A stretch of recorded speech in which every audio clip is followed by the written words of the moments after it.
Aries, how are you? Hope you're doing well. I'm here to do your reading for the week of July 16th.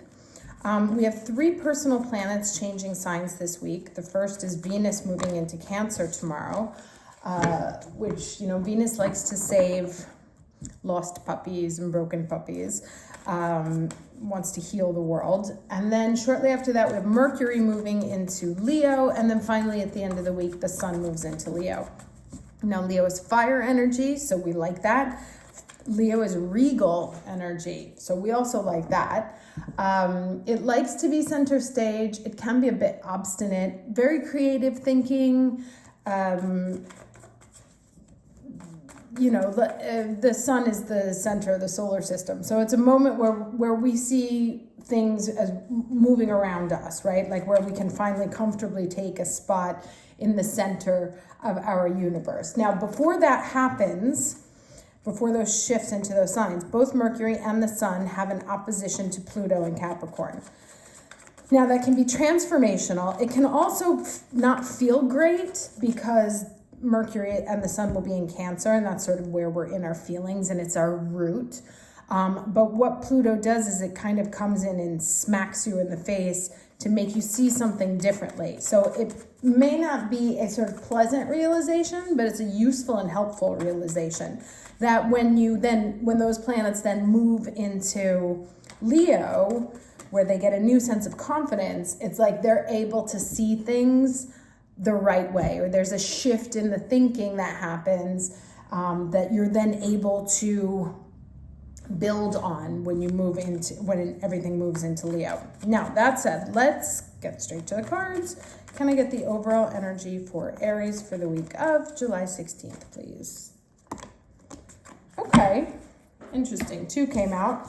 So expansion and recovery, right? And so this is kind of what I said, like you might get like a little bonk on the head this week, or just seeing things.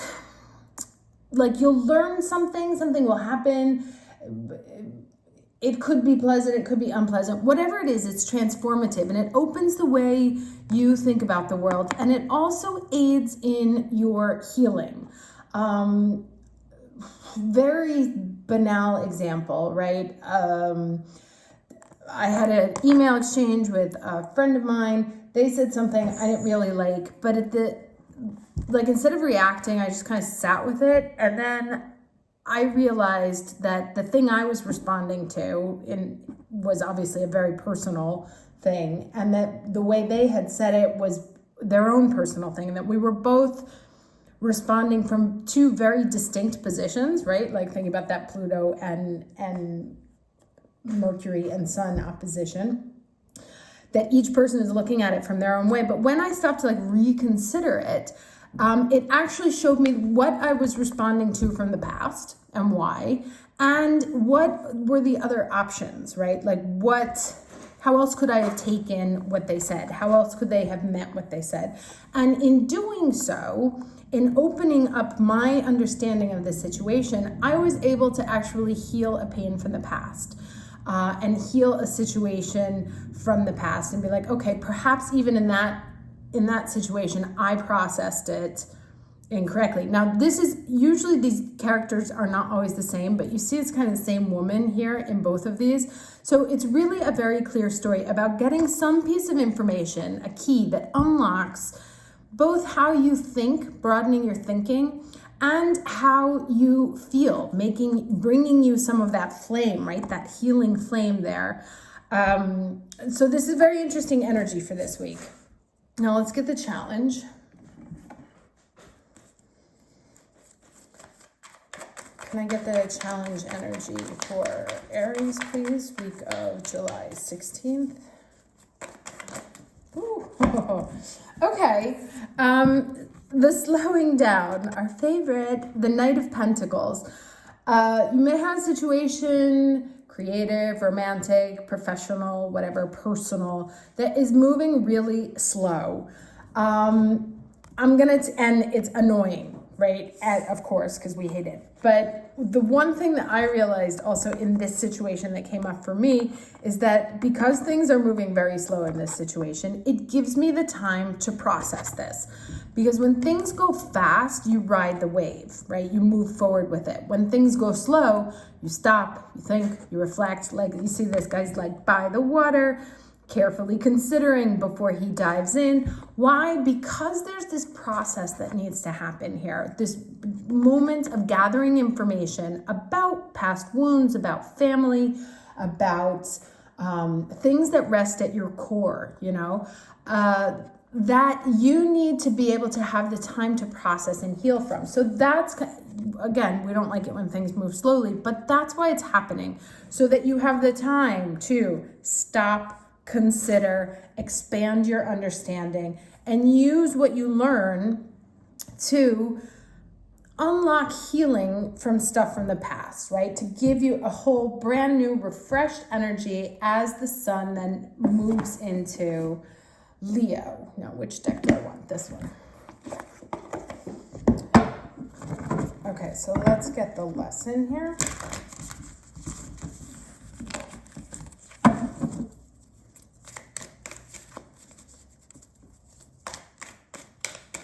This deck is so new, so it still shuffles weird. All right, can I get the lesson for Aries, please, week of July? Okay. Love it, right? Clear message. Release. Is there just one? Yes. So release. And we have this beautiful tree here losing its leaves from the past so that this beautiful, you know, what's there can blossom and bloom and grow. Mars and Taurus language. So let's read this one. Okay, so the cooler days and change of color in the leaves mark the seasonal change from summer to autumn. The bracing wind wildly flings the red, orange, and yellow leaves from the trees as they spiral to the damp and dark earth. Lingering sunshine filters through the canopy of vividly colored leaves, creating an autumnal glow. In the great cycle of life, fall is the time of letting go, just as spring is the time of new birth, and summer the time of expansion, right? And there's that summer thing. And growth. Fall is the time of the harvest. It's time to begin the inward journey into the restoring and renewing season of winter. Now, this sacred landscape wants you to know, when you receive this card, it's time to let go and surrender.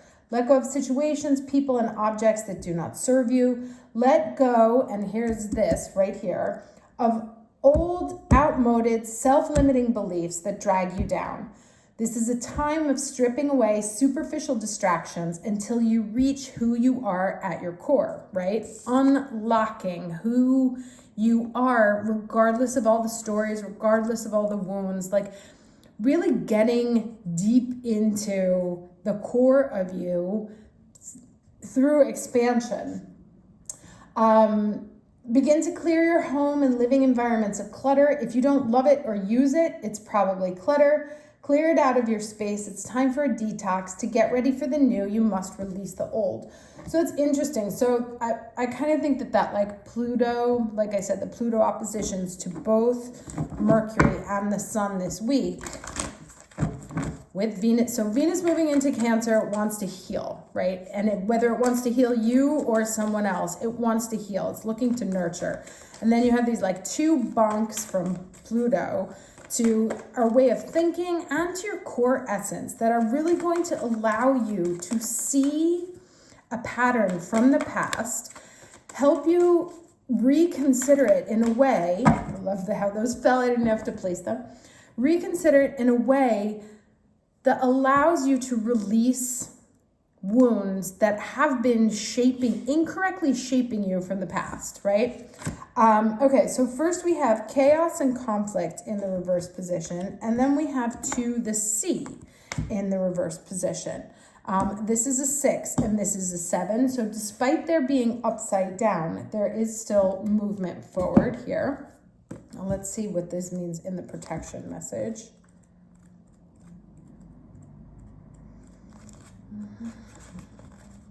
Okay, this is an advantageous moment to restore order and recognize the opportunity for negotiation. Even in the seeming chaos, there is a kind of divine order, a complete resorting of elements. This is powerful. If your intention is to find the best solution for the highest good of all, there is positive news. The timing is perfect. Things are already stirred up, so don't be afraid to jump into the mix. You'll discover everything you need to know about how the situation affects you long term. Be present in the eye of chaos. Remember, that's what I said. This is why, like, there's so much going on around us. That full moon that we just had was very eclipse-like. This conjunction that we have with the North Node at the end of the month is very eclipse-like.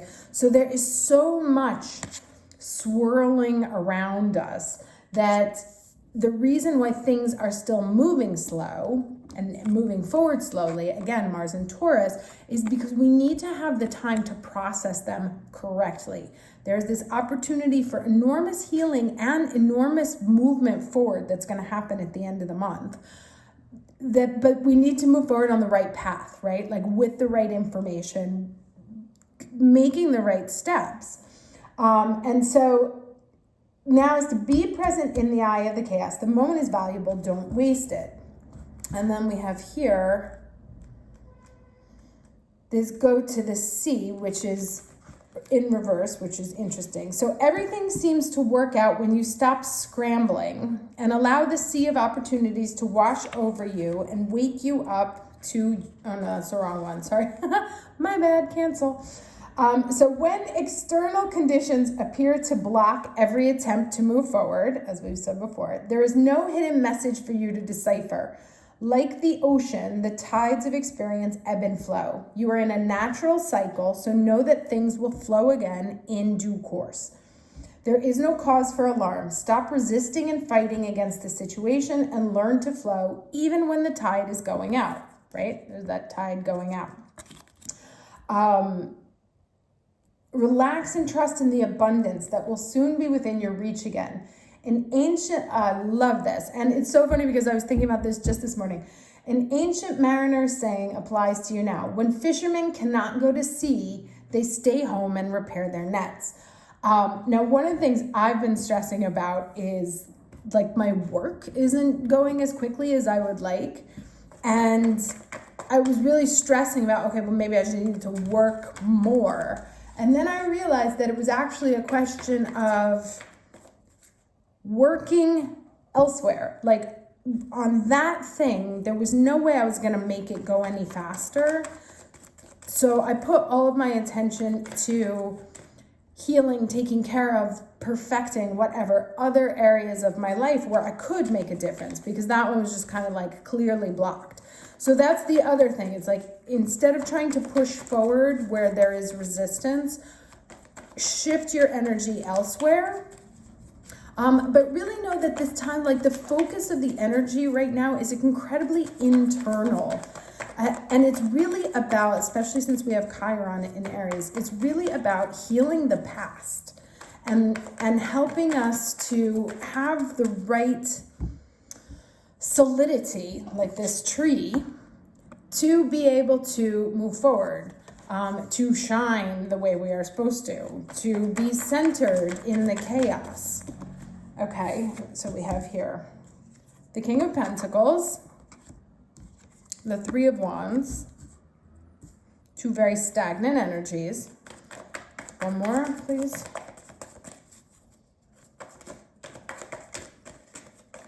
Right, and this came up a few weeks ago, that it's not stuck.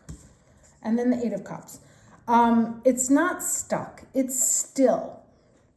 You know, and so we have three very reflective male figures here.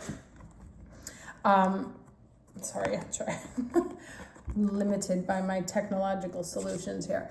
So you have this King of Pentacles who, he knows what he's worth, obviously. He doesn't want for. And so here it's like, well, what's coming towards me? What am I waiting for, right? Like, is this what I want? Is this what, or should I be moving on to other things? Should I be focusing on other things?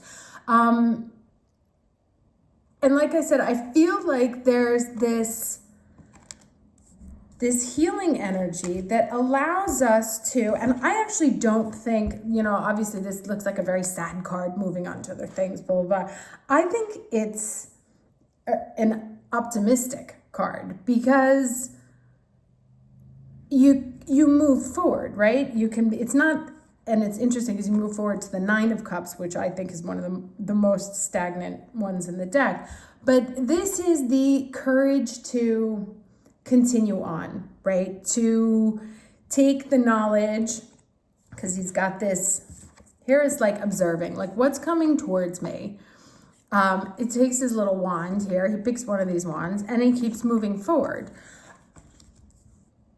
So there's a choice here, or a development, let's say, learning something, seeing something, coming to some sort of conclusion that allows you, remember I was talking about moving towards your path, like moving on the right path, that allows you to go down your path better suited for the steps that are coming forward. Because this is all very solid, careful energy. There's no sort of like jumping off cliffs. This is a carefully prodded, taking the time almost to survey the environment, figure out where am I going, what's the best path, how do I want to get there, and then going for it.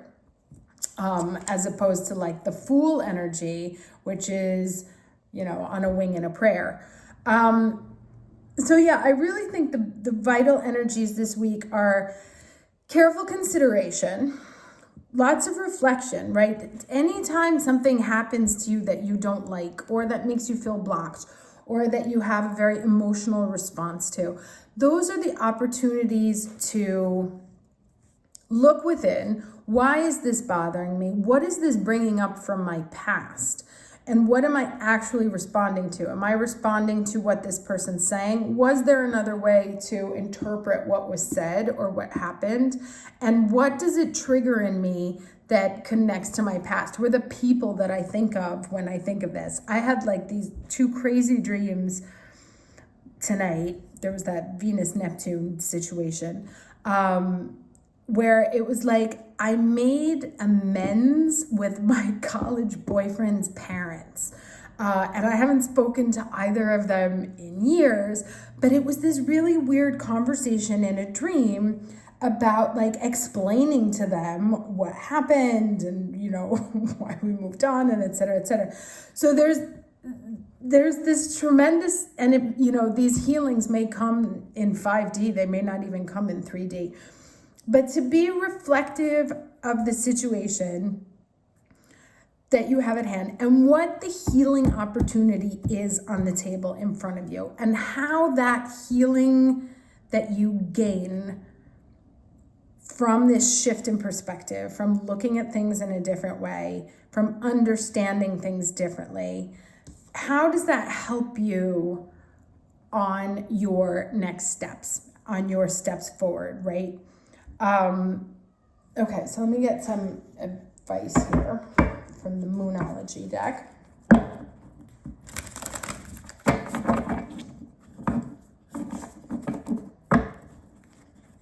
I think it's really incredible energy. We've had really, really powerful energy this month.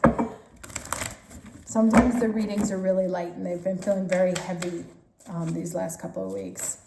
But they're so, like, I wish I could express to you the kind of like richness that is here, the richness that comes from what's actually being presented to you. If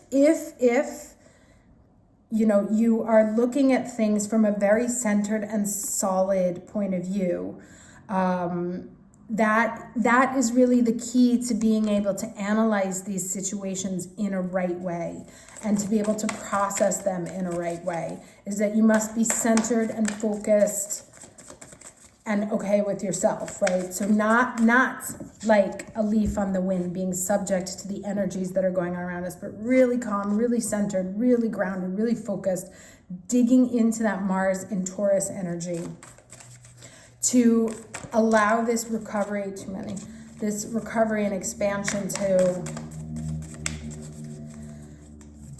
to give you what you need moving forward. Now, funny, we got the full moon in Aries here card, which says cool your emotions.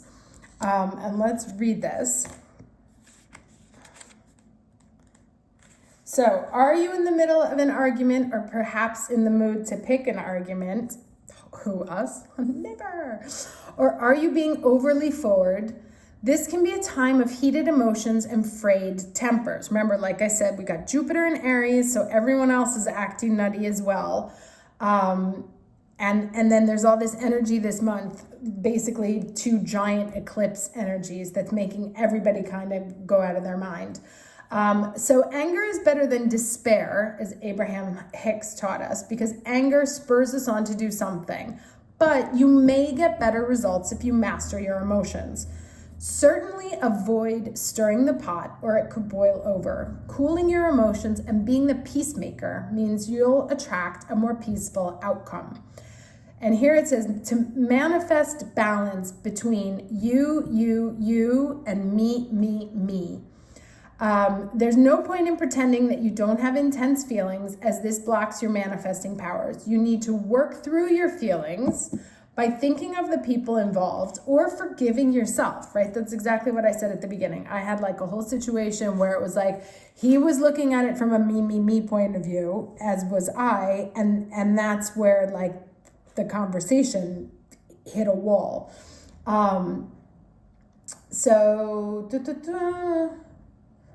Here it says the manifestation affirmation, out of this only good will come.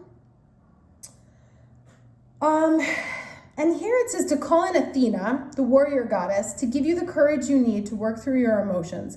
Ask Athena to surround you with her energy so that you can transmute anger into healthy anger and even love, including in dramas with others. So really very practical advice this week, I think. Like I said, note anytime, and it's interesting because we have 2 red cards here, and it's this full moon here, and there's this. So anytime you feel yourself starting to flare up with that Aries fire, and then we have this cool blue and this purple healing here, let that step into this guy here, Mars and Taurus, very grounded. Hold on. Did I understand that right? Is there another way of looking at it? Is there a third way that I can think of these things? And what am I responding to in the past? And how can I learn from this so that I can take the next steps that I need to towards my ultimate happiness, right? Heading for the 10 of Cups, leaving these behind and moving on towards something more fulfilling, leaving this past behind. And understanding that the slowness that is going on right now is designed, like it's part and parcel of this moment. It's to allow you to be able to go through this process. And so if you get flared up by the slowness itself, you're kind of missing the point. Sorry, my neighbors are right there if you can hear them screaming. Stay centered in the chaos. Wishing you a very lovely week, and I will talk to you soon. Take care. Bye.